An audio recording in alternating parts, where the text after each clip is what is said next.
on the surface will penetrate to the deeper layers, and plant will not be able to avail them.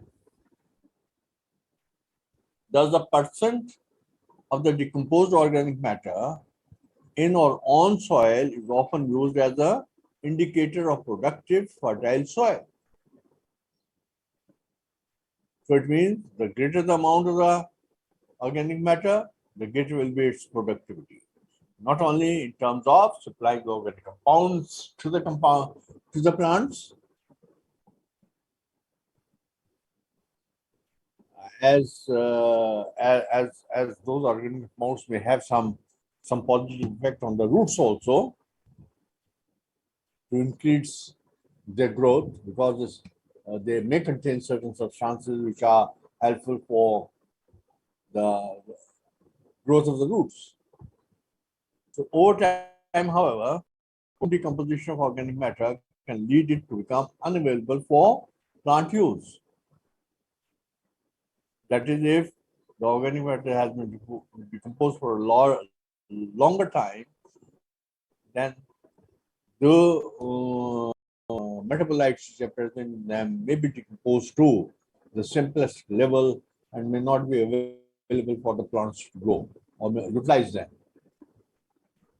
And creating what we call as recalcitrant carbon stores in soil, because ultimately when the organic compounds will be composed to the simplest form, then the carbon will increase. The amount of the carbon will increase in the soil. And we call it recalcitrant carbon stores in the soil. And that carbon, it will be just useless for the plants because they cannot make any use of it. Then the fourth one is gases.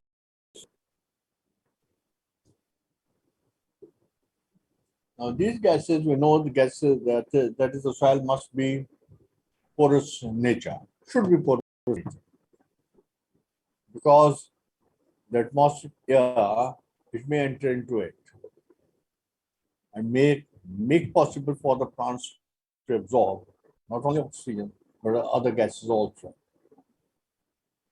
which are to be utilized by the plants. Let us say the nitrogen is also one of the essential things which is required for the synthesis of protein. Oxygen is essential for the oxidation, proper oxidation.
Recording in That's the progress. relationship, because both of them, they derive benefits from each other,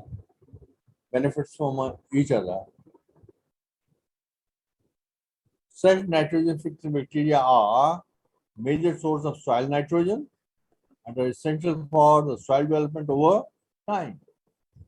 So these bacteria are very essential in order to do for the sustainability of the soil. If the soil will be sustainable, all the conditions necessary for the growth of plants are met with, obviously the plants will grow there.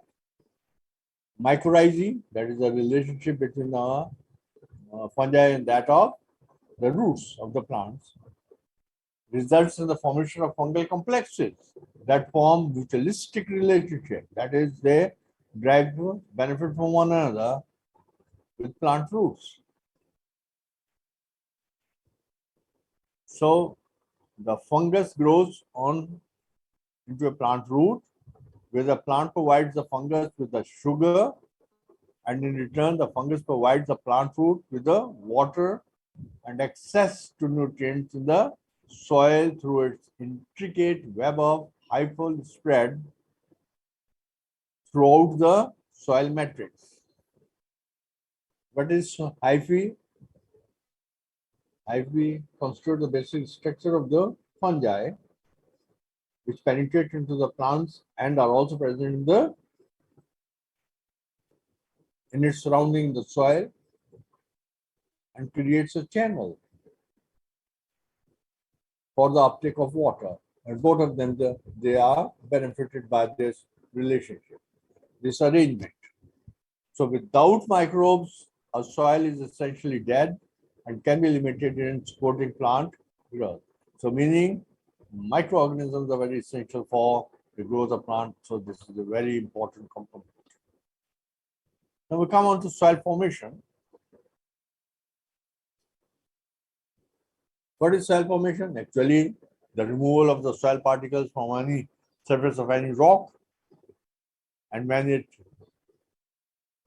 is gathered somewhere else and results in the formation of a layer of soil, and that soil is fluffy, porous, and if it contains minerals along with it, then it becomes suitable for the plant. So the transformation of the rock into soil is designated as soil formation. And the rock may be gneiss. What is this? Is a metamorphic rock from the characterized by bending caused by segregation of different types of rocks, typically light and dark silicates. That is where the deposition of the rock is one where the bed formation takes place one above another and stick together, and they are mostly been made up of silica.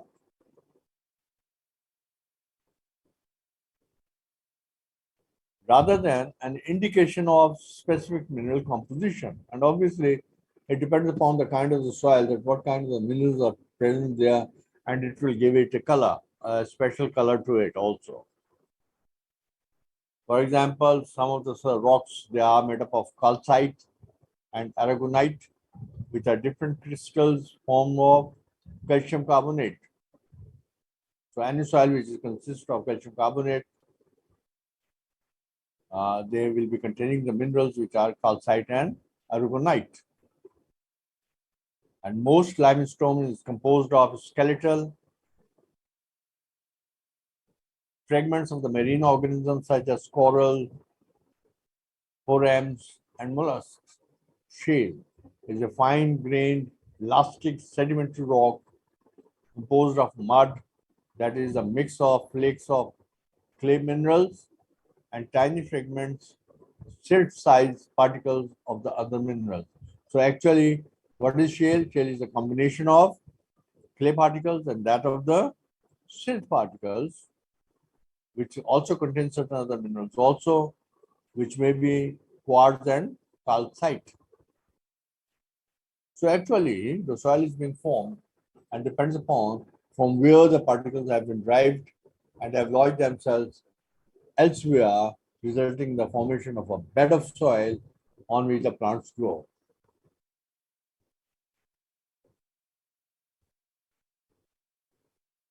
And this, there is always a ratio of the clay and the mineral particles, which may vary. We know the sand is a granular material. It composed of fine divided rocks and mineral particles.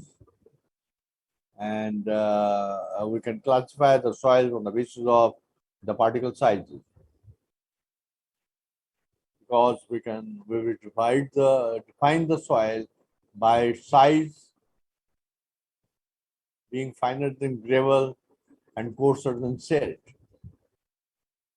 That is, it should be smaller than gravel particles, and it should be larger than that of the silt particle. Sand can also refer to a textural class of soil or soil type. That is, a soil containing more than 85% sand size particles by mass.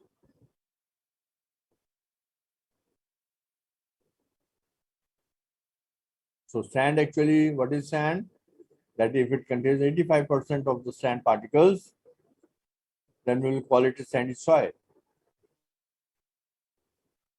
And lios is an aeolian sediment formed by the accumulation of wind-blown silt, and they consist of the silt particles, and their size will be 20 to 50 micrometers. That is, silt is actually ranges from 0 millimeter to 0.002 millimeter. This is the range of the silt in the aeolian soil.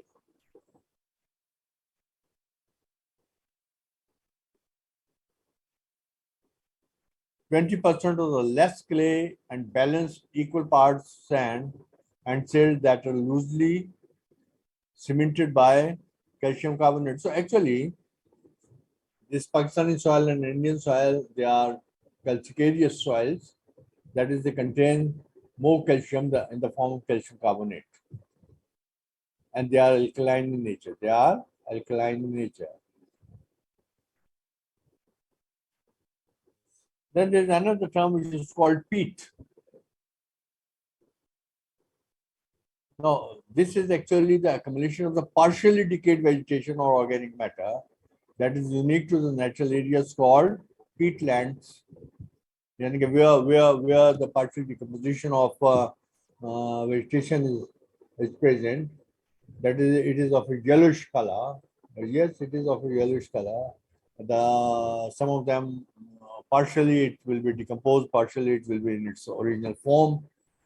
And if it is a large area which is being covered, we will call it peatland.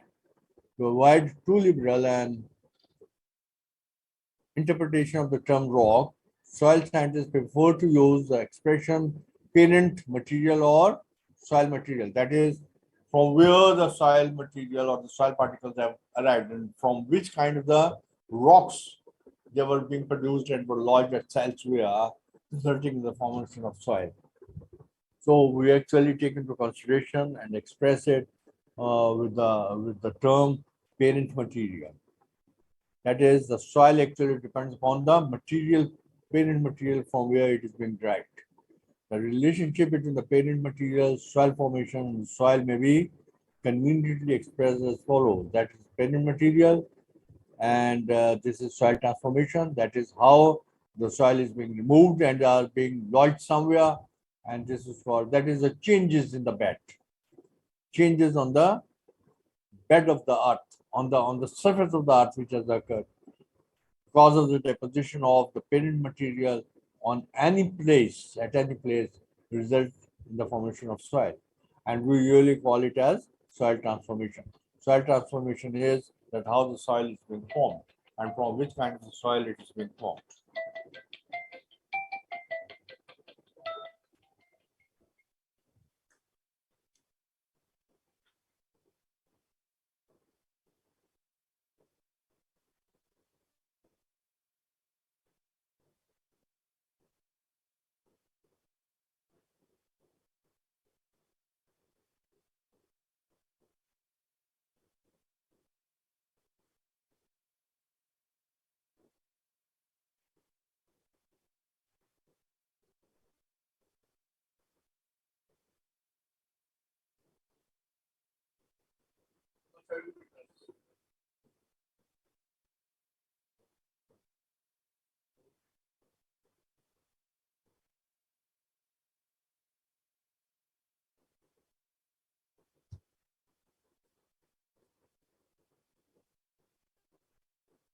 So, how this soil formation takes place, I just explained it to you. The foregoing formulation introduces a new factor or variable into our discussion, namely time. Obviously, if this transformation will not occur in days or weeks or years, it will take a long time for the soil to be produced on the surface of anywhere by the weathering process of weathering. So time actually is of very uh, important factor here in the formation of soil. The states of the soil system vary with time. They are not stable, and they are not stable. They keep on changing. Suppose we consider a piece of granite that is brought to the surface of the earth. It must be removed from the any rock which is made of granite. In the interior of the earth, the granite may have been in equilibrium with its immediate surroundings. That is, it may be in equilibrium with its surroundings. That is the amount of the granite present. But now, on the surface of the earth, it is an entirely new environment. So when it will be removed from somewhere, will be placed somewhere, then obviously it will not remain stable. And obviously the composition will change also. And the rock system is highly unstable. Rock system is highly unstable. That is, interiorly it will be stable, but outside when it is being moved and it's being carried out, is being laid down somewhere, then it becomes unstable. It is continuously changing its properties in a definite direction, namely towards a new equilibrium state. Initially, it will be unequal. That is, it will not be in equilibrium, but later on it may become, it will try to attain the equilibrium state. When the final equilibrium state has been reached, the process of transformation of the process of transformation or of soil formation has been completed, and the rock has become a mature soil. So it means that the removal of the particles from the parent rock till it is being laid down somewhere, and their stability with the passage of time will result in the formation of a kind of soil from where its components are being dragged. So it is customary to designate the intermediate unstable states as immature soil. So permanent material, initial state of the system, and soil manure, final state of the, because the changes have occurred. And the time which has been spent in bringing in the stability and the newly soil formation will be termed as intermediate states. So in this formation, soil is treated as a dynamic. So initially we said that actually soil is a dynamic system. Initially, the definition that we have studied over there, the term was that soil is a dynamic natural body. So you see why he used the word dynamic, because it has always been changing. It has always been changing. So emphasis is placed on the changes of the properties of the soil as a function of time. So when the properties of the soil will change, it will be because of the time, function of the time. That is, the time will be operating on it. The properties of the soil are a result of interaction between the 5 soil forming factors, and these factors are, what are the factors? Number 1, parent material. The material from which the soil is formed determines many of its properties. That is from what sort of the bed rock was, how much of the organic material was present over there, what was the construction material, that is the soil, kinds of the particles over there, and whether the soil was solid or loose. And loose soils, when it's being removed by wind or water or glaciers or volcanoes, or moved down to a soil by a gravity. So all these things, they will determine that how the water soil is being formed. Now, then we come on to climate. We know that the climate plays a very important role. Sometimes the temperature is high, sometimes the temperature is low, sometimes the temperature is freezing. The rain also has its effect on the removal of the particles from the bedrocks. Ice also has a high pressure which is being cast on the surface of the earth when being freezed. When being freezed, and when it is being thawed, THAWED, thawed, that is when it is being liquidated, or when it becomes turns into water. The pressure is being caused, and that pressure results in the breaking of the particles from one another. So snow or wind, sunshine, and other environmental forces break down parent material. आपको पता है कि मेरे ज़हन में बात आ गई तो मैं बता दूं आपको कि हमें पता है कि समुद्र में फिशेस होती हैं, और वो फिश जो हैं जब समुद्र में, यानी कि कोल्डन रीजन, एंटार्क्टिक रीजन में, जब टेम्परेचर जो है फॉल करता है, becomes very low, then the top layer of the water becomes turned into ice, turns into ice, and ice starts floating on the surface of it. Why ice has a less specific gravity as compared to water?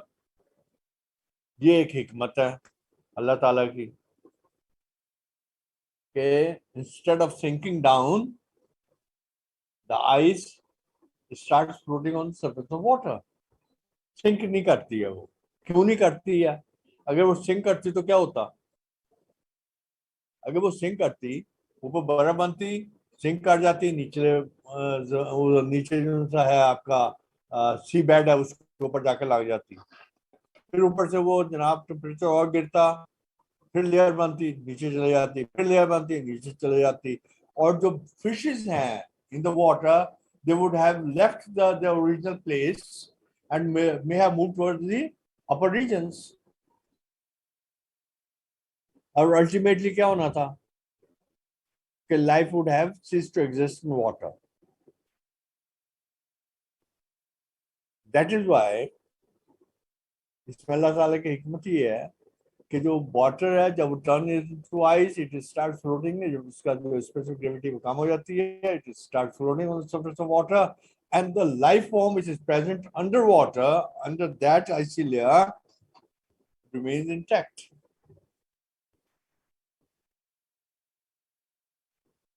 तो ये जो ice है, snow जो है, इसका बड़ा pressure होता है, जिसकी वजह से जो सॉइल पार्टिकल्स हैं वो ब्रेक डाउन होते हैं. So is the case of sunshine, and the environmental forces break down parental material, move loose soil material, determine the animals and plants able to survive at a location, and affect the rates of the soil forming processes and resulting soil properties. Yeah, the climate आप देखेंगे, how many changes they takes place, and how they affect the earth crust and results in the formation of soil. So all these things are very essential. Then comes the organisms. Soil is a home to large number of the plants, animals, and microorganisms.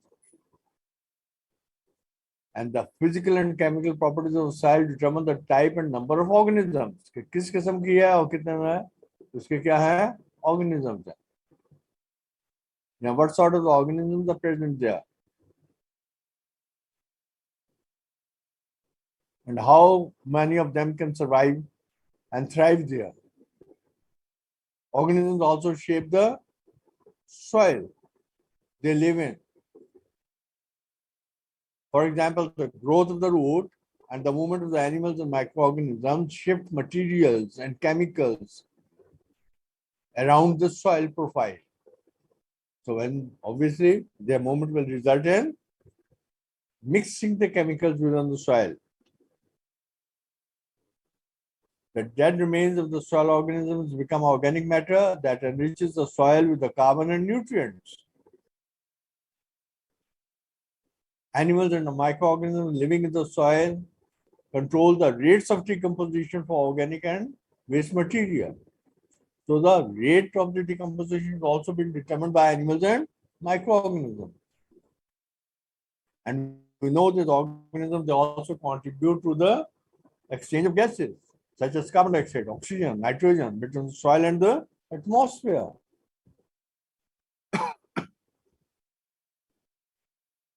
They also help the soil filter impurities in water. Because most of the soil, they may be having some heavy metals in them, and those heavy metals will be absorbed by the organisms or by the plants, or by the vegetation growing over there. Thus, the water becomes pure. That is, amount of the salts may not increase in them to the extent whereby they become harmful to the plants. Human actions transform the soil as we form, build, dam, dig, process, transport, and disposal of water.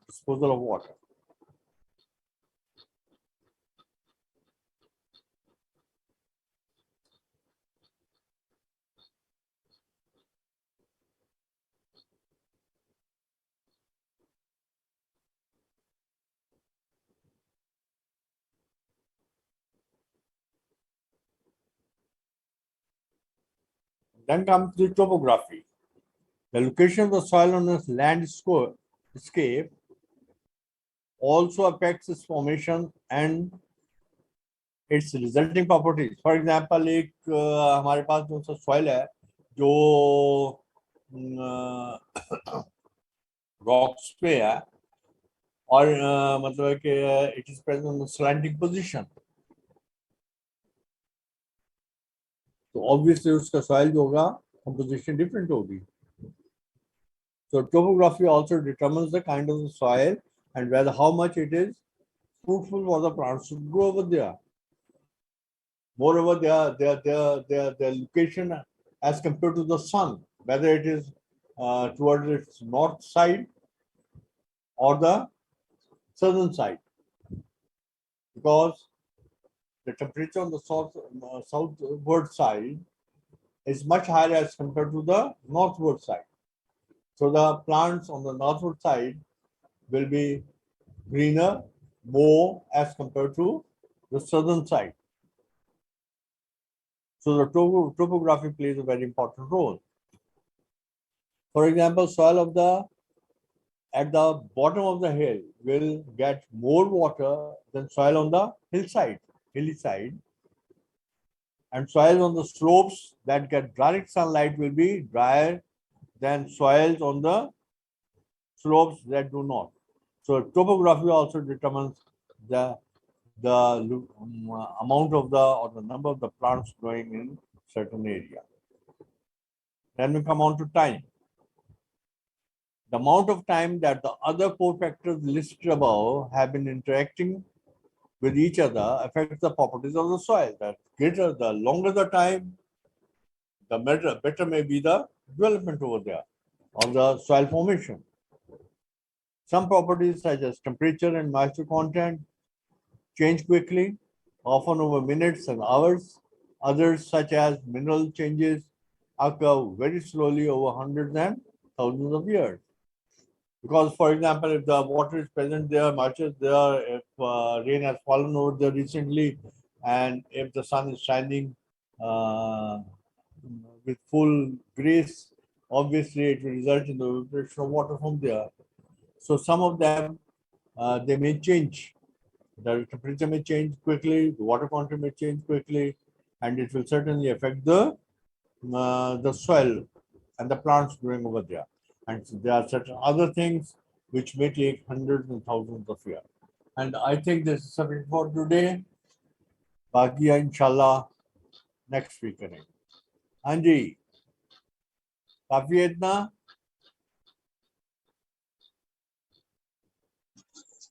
हाँ जी, काफी है इतना. Okay, sir. काफी है, काफी है। Okay okay जी. Then अच्छा, ये अपने अटेंडेंस में भेज दीजिएगा.